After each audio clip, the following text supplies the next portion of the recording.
आजकल के समय में इंटरनेट हमारे लिए ऑक्सीजन की तरह हो गया है, जो हमारी लाइफ को और भी ज़्यादा सिंपल और इजी बना देता है। हमें कोई भी प्रॉब्लम हो, हम झट से इंटरनेट ऑन करते हैं, गूगल पे टाइप करते हैं और जवाब हमारे सामने होता है। पर इंटरनेट को लेकर हमेशा से हमारे मन में कई तरह के सवाल होते हैं, जैसे कि ये इंटरनेट हमारे घर तक, हमारे ऑफिस तक कैसे पहुंच जाता है, इस इंटरनेट का मालिक कौन है, इसे कौन कंट्रोल करता है, अलग अलग प्लान के हिसाब से इसकी स्पीड कम ज़्यादा कैसे हो जाती है। ये जो अलग अलग वेबसाइट्स के नाम होते हैं, जैसे कि youtube.com, facebook.com, instagram.com, ये नाम इन्हें कौन प्रोवाइड कराता है, इन नामों को कौन रेगुलेट करता है, और किसी भी वेबसाइट को ये कैसे पता चल जाता है कि उसे किस डिवाइस पे अपने डेटा को भेजना है। तो इन्हीं सारे सवालों के जवाब तलाशते हैं आज इस वीडियो में। नमस्कार दोस्तों, इंटरनेट कैसे काम करता है पार्ट 1 में हमने जाना था कि इंटरनेट हमारे पास आते आते उसे 3 तरह की कंपनीज से गुजरना होता है। पहली होती है टियर 1 कंपनीज, जो कि पूरी दुनिया को इंटरनेट से जोड़ने के लिए समुद्र के अंदर ऑप्टिकल फाइबर केबल्स बिछाती हैं। फिर आती है टियर 2 कंपनीज, जो कि नेशनल लेवल पे इन केबल्स का सेटअप करती हैं स्टेट्स, सिटीज़ और विलेजेस को इंटरनेट से जोड़ने के लिए। और फिर आती है टियर 3 कंपनीज, जो कि लोकल लेवल पे इंटरनेट प्रोवाइड कराती हैं। आपने अगर इस वीडियो का पार्ट 1 नहीं देखा है तो ज़रूर देख लीजिए, वीडियो का लिंक आपको डिस्क्रिप्शन बॉक्स में मिल जाएगा। तो इंटरनेट कैसे काम करता है, इसी टॉपिक को हम आगे भी समझते हैं। आपके मन में ये सवाल आएगा कि ये जो ऑप्टिकल फाइबर केबल्स कंपनीज बिछाती हैं, वो हमारे घर तक तो बिछाया नहीं गया है, फिर भी हमारे फ़ोन में मस्त इंटरनेट आता है, ये कैसे होता है?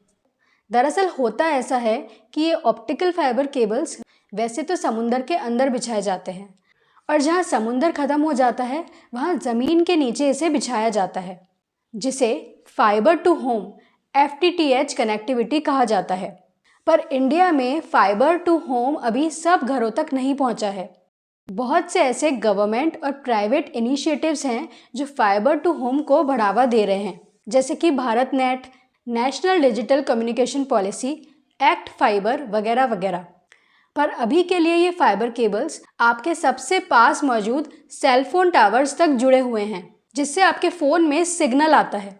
आपने जो भी डेटा मतलब वीडियो, ऑडियो, फ़ोटो मंगवाया है, वो फाइबर केबल से होता हुआ सेलफोन टावर तक आता है, और फिर रेडियो वेव्स के थ्रू सेलफोन टावर से ये डेटा आपके मोबाइल तक पहुंचता है। पार्ट 1 वीडियो में मैंने आपको बताया था कि कोई भी वेबसाइट का डेटा अपने सर्वर पर स्टोर होता है। ये सर्वर और कुछ नहीं बल्कि एक पावरफुल कंप्यूटर होते हैं जो बहुत सारे डेटा को स्टोर करके रखते हैं, और जिस बिल्डिंग में ये सारे सर्वर रखे होते हैं उसे डेटा सेंटर कहते हैं। सर्वर को ही आप अपने फ़ोन से वीडियो या पिक्चर दिखाने के लिए रिक्वेस्ट भेजते हैं, और सर्वर से ही वो डेटा आपके फ़ोन तक आता है। पर सवाल ये आता है कि इंटरनेट से जुड़े हुए डिवाइस जैसे कि लैपटॉप, कंप्यूटर या फ़ोन, वो कैसे पता चलता है कि उसे किस सर्वर से डेटा को मंगवाना है, क्योंकि सर्वर तो अलग अलग लोकेशंस पे होते हैं। तो डिवाइस को कैसे पता चलता है कि उसे किस सर्वर पे रिक्वेस्ट भेजनी है, और सर्वर को कैसे पता चलेगा कि उसे डेटा को कहाँ पर भेजना है? तो उसके लिए यूज़ में आता है IP एड्रेस। जिस तरह से किसी भी घर का या फिर शॉप का एक पर्टिकुलर एड्रेस होता है, उसी तरह से इंटरनेट से जुड़े हुए हर डिवाइस का एक पर्टिकुलर यूनिक एड्रेस होता है, जिसे IP एड्रेस कहते हैं। यहाँ पर डिवाइस मतलब कोई भी डिवाइस जो कि इंटरनेट से जुड़ा हुआ है, जैसे कि लैपटॉप, कंप्यूटर, मोबाइल फ़ोन वगैरह वगैरह।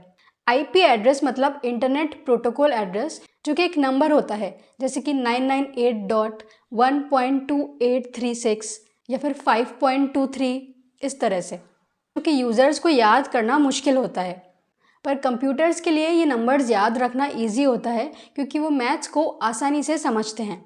तो जैसे ही हम किसी वीडियो को देखने के लिए उसके लिंक पे क्लिक करते हैं, तो वो रिक्वेस्ट फाइबर केबल से होते हुए उस वेबसाइट के सर्वर तक पहुंचती है, जहां पर उस वेबसाइट का डेटा रखा हुआ है। जब आप अपने डिवाइस से सपोज करिए कि वीडियो देखने की रिक्वेस्ट भेजते हैं, तो उस रिक्वेस्ट में आपके डिवाइस का IP एड्रेस भी जाता है, जिससे हज़ारों किलोमीटर दूर मौजूद वो सर्वर से डेटा आपके डिवाइस तक पहुंचाया जा सके। यहाँ पर एक बात ध्यान रखिए कि हर वेबसाइट का भी एक अपना IP एड्रेस होता है। पर आपके मन में ये सवाल आएगा कि हम गूगल पर जब भी कोई वेबसाइट को सर्च करते हैं तो हम तो कोई IP एड्रेस नहीं डालते हैं। तो इसके लिए मैंने आपको बताया था कि यूज़र्स के लिए हर वेबसाइट का IP एड्रेस याद करना बहुत मुश्किल है। तो IP एड्रेस के लिए ही वेबसाइट्स को डोमेन नेम दिया जाता है। डोमेन नेम मतलब जो कि वेबसाइट का नाम होता है, जैसे कि www.youtube.com या फिर www.gmail.com। ये उस वेबसाइट का डोमेन नेम है। क्योंकि ये डोमेन नेम याद रखना आसान होता है बजाय किसी नंबर को याद रखने के। डोमेन नेम से होता यह है कि ब्राउज़र पे जैसे ही हम किसी वेबसाइट का नाम एंटर करते हैं तो वो ब्राउज़र ऑटोमेटिकली उस वेबसाइट का IP एड्रेस सर्च करने लग जाता है। आईकैन नाम की एक नॉन प्रॉफिट ऑर्गेनाइजेशन है जो इंटरनेट पर डोमेन नेम और IP एड्रेस को रेगुलेट करने का काम करती है, जिससे डोमेन नेम के लिए कोई लड़ाई ना हो और डोमेन नेम को IP एड्रेस में ट्रांसलेट किया जा सके। इस पूरे सिस्टम को DNS यानी डोमेन नेम सिस्टम कहा जाता है।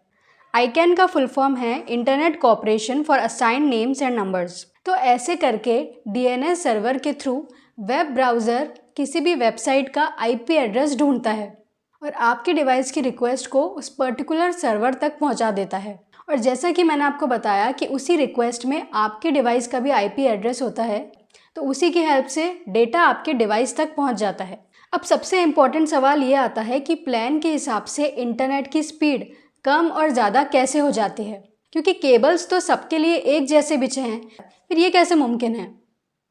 दरअसल इंटरनेट कैसे काम करता है पार्ट 1 में मैंने आपको बताया था कि ऑप्टिकल फाइबर केबल्स में डेटा लाइट सिग्नल्स के थ्रू ट्रांसमिट होता है।